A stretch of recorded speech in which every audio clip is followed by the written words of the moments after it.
Swali lake la nyongeza lililotokana na swali la msingi namba 526 la Mheshimiwa Dr. Christine Gabriel Ishengoma. Mheshimiwa Njau alitaka kujua kama swala hilo linaruhusiwa. Mheshimiwa Felista Njau alilalamika kama ifuatavyo. Mheshimiwa Mwenyekiti, wakati ninauliza swali Mheshimiwa Naibu Waziri hakuni address swali langu kabisa. Maana yake hakunijibu mimi. Alikuwa anaongea anamtaja Mheshimiwa mbunge wa jimbo, ninafurahi akimuaddress. Lakini nilikuwa naomba anijibu mimi kwa sababu sikutendewa haki. Hakunijibu swali langu, alimuaddress mbunge wa jimbo, akazungumza mwanzo mwisho wala hakunijibu. Na mimi nimetumwa na wananchi kwa mujibu wa katiba, nina haki ya kupewa nafasi hiyo. Mheshimiwa Mwenyekiti, ninaomba mwongozo wako kama nimetendewa haki. Mwisho wa kunukuu. Mheshimiwa Felista Njau aliomba mwongozo kupitia kanuni ya 76 ambapo alitaka kujua kama swala hilo linaruhusiwa.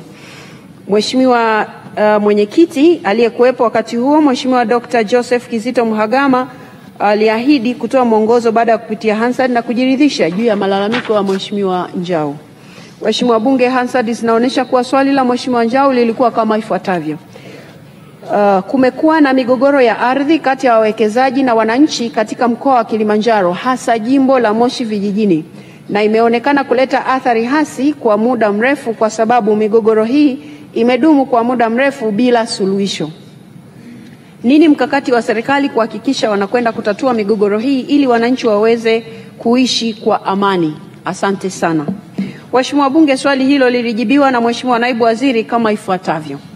Mheshimiwa Mwenyekiti, kimsingi mbunge wa jimbo hili amekuwa karibu sana na sisi kwa ajili ya kufuatilia namna ambavyo tunaweza kwenda kuimaliza hii migogoro, na tunakumbuka kuna baadhi ya migogoro ambayo tayari tulishakutana na Mheshimiwa mbunge. Tumemuelekeza namna ya kwenda kuimaliza swala hili na tunapata ushirikiano mkubwa kutoka kwa Mheshimiwa mbunge wa jimbo. Na mimi nikuhakikishie tu Mheshimiwa Njau ukishirikiana vizuri na Mheshimiwa mbunge wa jimbo. Mwisho wa kunukuu. Waheshimiwa wabunge, baada ya kupitia Hansard nimeona kwamba katika swali lake la nyongeza Mheshimiwa Njau aliuliza swali kuhusu tatizo la uwepo wa migogoro ya ardhi baina ya wananchi na wawekezaji katika mkoa wa Kilimanjaro, hususan katika jimbo la Moshi vijijini. Mheshimiwa Njau alieleza kuwa migogoro hiyo inaleta athari hasi kwa wananchi wa mkoa huo. Hivyo alitaka kufahamu serikali ina mkakati gani katika kutatua migogoro hiyo. Katika kujibu swali hilo, Mheshimiwa Naibu Waziri alijibu kuwa serikali imekuwa ikitatua migogoro ya wawekezaji na wananchi katika mkoa huo, na kwamba katika kufanya hivyo imekuwa ikishirikiana na Mheshimiwa mbunge wa jimbo ambaye amekuwa anatoa ushirikiano mkubwa. Aidha, Mheshimiwa Naibu Waziri alimuomba Mheshimiwa Njau kushirikiana na mbunge huyo wa jimbo la Moshi vijijini ili kwa pamoja wafikie suluhu ya kudumu ya migogoro hiyo. Mheshimiwa Bunge, swala linalotakiwa kutolewa mwongozo ni je, majibu ya Mheshimiwa Waziri yalijielekeza kwenye swali la nyongeza la Mheshimiwa Njau? Na je, Mheshimiwa Njau alijibiwa swali lake la nyongeza kikamilifu? Mheshimiwa Bunge, kumbukumbu za taarifa rasmi za Bunge zinaonyesha kuwa Mheshimiwa Naibu Waziri alieleza baadhi ya hatua zilizochukuliwa na serikali katika kumaliza migogoro hiyo kwa kushirikiana na mbunge wa jimbo la Moshi vijijini.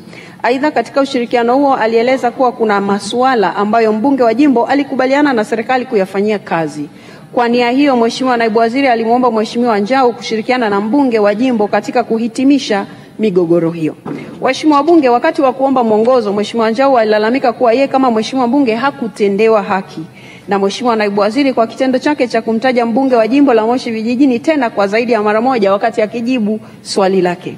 Aidha, alifafanua kwamba wabunge wote iwe waliochaguliwa kuwakilisha majimbo ya uchaguzi, wabunge wa viti maalum, wabunge kutoka Baraza la Wawakilishi, mwanasheria mkuu wa serikali na wabunge wa kuteuliwa na Mheshimiwa Rais wote wanatambuliwa kuwa sawa kwa mujibu wa ibara ya 66 ya Katiba ya Jamhuri ya Muungano wa Tanzania ya mwaka 77.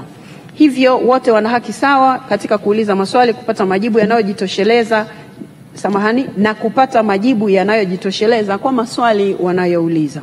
Waheshimiwa Bunge, Hansard zinaonyesha kuwa ni kweli Mheshimiwa Waziri katika majibu yake alimtaja Mheshimiwa mbunge wa jimbo zaidi ya mara moja. Nilivyoona, Naibu Waziri alifanya hivyo si kwa nia mbaya, bali kufafanua namna serikali inavyoshirikiana na mbunge huyo wa jimbo katika kushughulikia migogoro ya ardhi katika jimbo la Moshi vijijini baina ya wananchi na wawekezaji. Na katika kuthibitisha hilo, Mheshimiwa Naibu Waziri alimuomba Mheshimiwa Njau ashirikiane na mbunge wa jimbo la Moshi vijijini ili kupata suluhu ya migogoro hiyo. Kwa maelezo hayo, waheshimiwa wabunge, Mheshimiwa Naibu Waziri, ukienda moja kwa moja kwenye swali alilokuwa ameuliza Mheshimiwa Felista Njau, zaidi ya Mheshimiwa Naibu Waziri kueleza kwamba serikali inashirikiana na mbunge wa jimbo, na pili kwamba mbunge muuliza swali ashirikiane na mbunge wa jimbo, hayo ndio yalikuwa majibu ya Mheshimiwa Naibu Waziri. Hivyo basi swali lililoulizwa na Mheshimiwa Felista Njau halikujibiwa na Mheshimiwa Naibu Waziri. Mbunge wa viti maalum ana haki sawa na mbunge mwingine kuuliza swali, lakini mapendekezo ya Mheshimiwa Naibu Waziri ya kushirikiana kati ya wabunge yako sawa sawa, ila mbunge wa viti maalum alipaswa ajibiwe swali alivyouliza yeye kwa niaba ya wananchi. Waheshimiwa wabunge, huo ndio mwongozo wa kiti. Sasa kwa sababu lilikuwa ni swali la nyongeza na kanuni zetu zinasema kama swali la nyongeza halikujibiwa kikamilifu linapaswa liletwe kama swali la msingi. Kwa hiyo kiti hakiwezi kuagiza kwamba swali lijibiwe upya, isipokuwa linamwagiza Mheshimiwa mbunge kama bado anataka majibu ya swali lake la nyongeza alete kama swali la msingi, ili Mheshimiwa Waziri aweze kupata nafasi ya kujibu swali hilo kikamilifu. Huo ndio mwongozo wa Spika. Waheshimiwa wabunge, sasa tunaendelea. Katibu.